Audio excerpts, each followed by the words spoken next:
Alright.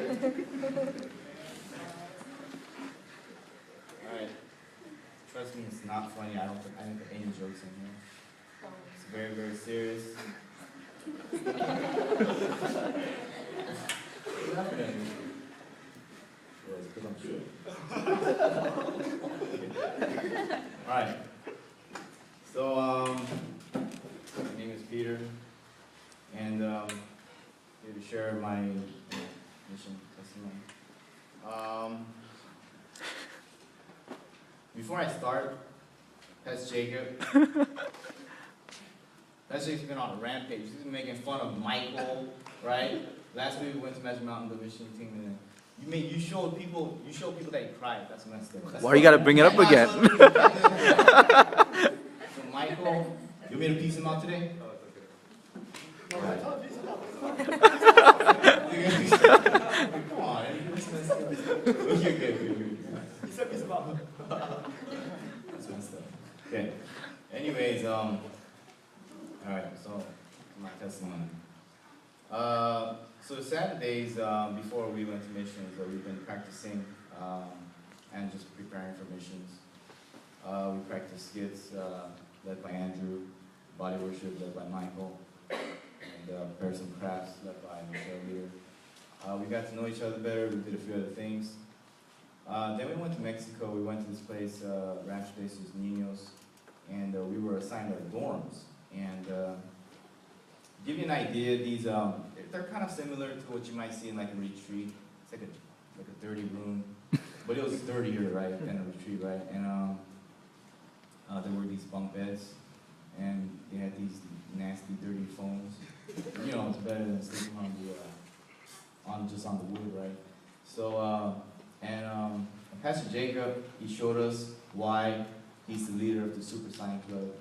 Somebody forgot their sleeping bag. I forgot who. And Pastor Jacob said, "Okay, here's mine." And he just slept.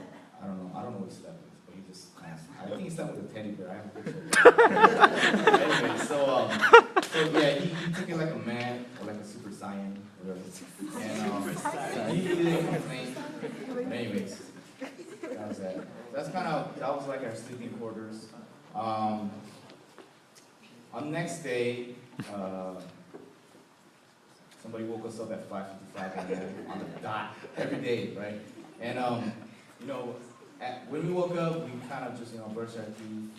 I think some people didn't even because they were so sleepy.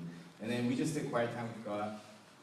Right after quiet time, we ate breakfast. We did worship with everyone at Rancho de sus Niños. And I kid you not, their worship team is like just a little bit better than they're pretty good though. They're pretty good. And right after worship, we just did some labor before lunchtime. So the labor, we were basically just making cement, and yeah, it was pretty tough. I know.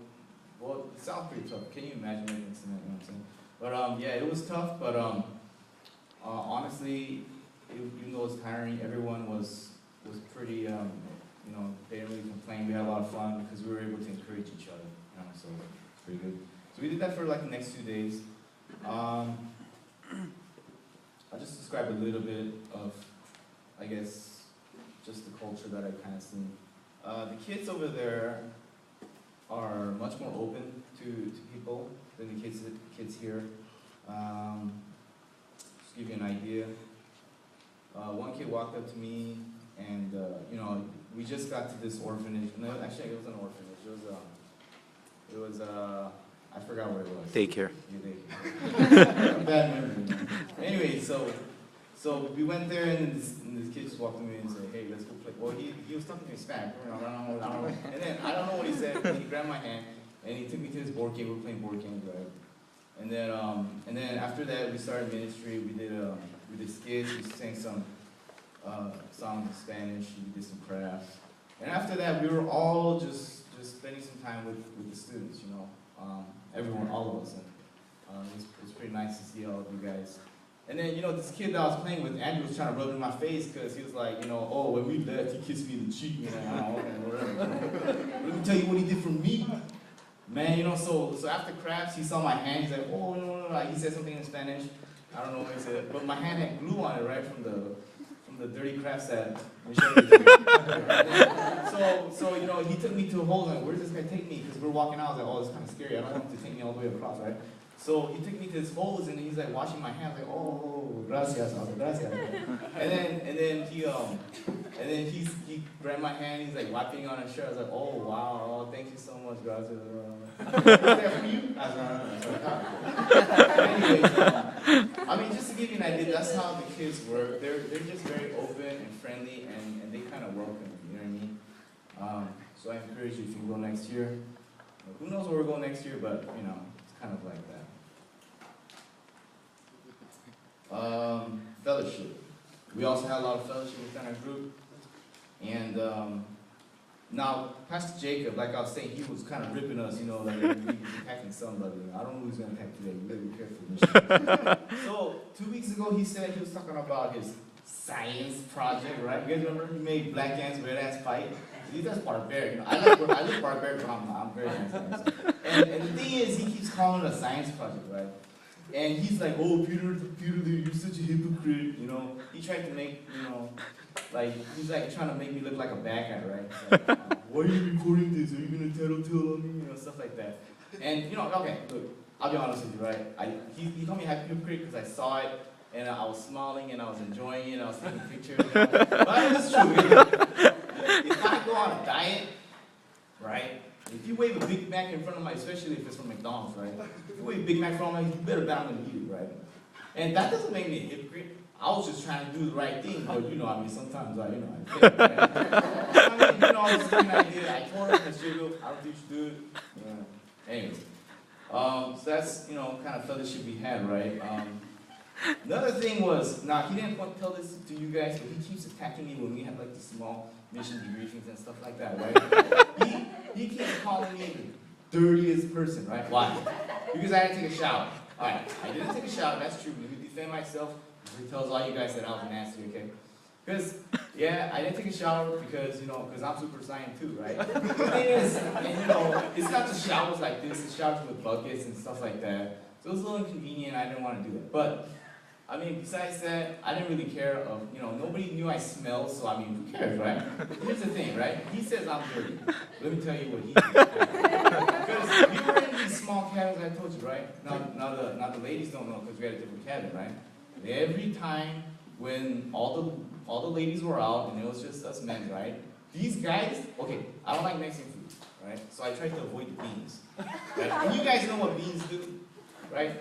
It makes what is it? It produces, it produces these invisible beasts, right? Right. I think Michael has like some sort of beast that has like a duck originating, right? I don't know. That's what it does, right? It makes you fart, right?